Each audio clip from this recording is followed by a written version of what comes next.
If your furnace is cycling on and off in a matter of a few seconds, you could have a dirty or malfunctioning flame sensor.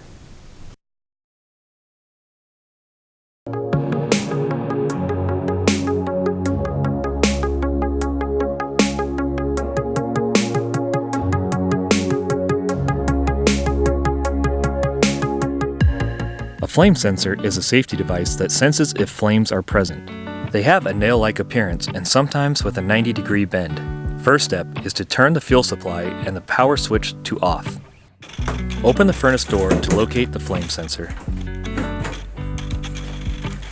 A flame sensor is connected by one wire.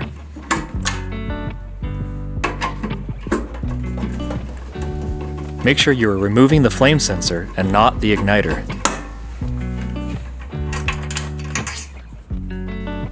A flame sensor is often installed horizontally.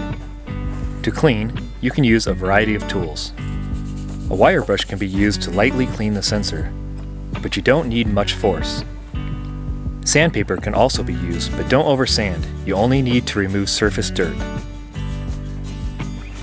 Wipe with a clean cloth when you are finished. Reinstall the sensor in the reverse order.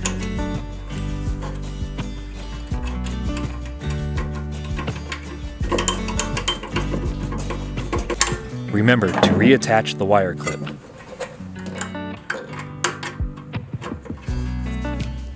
Turn the fuel supply back on. It should point parallel with the pipe and not crossed. And turn the power back on. The flame should now stay ignited. If not, contact your local HVAC professional.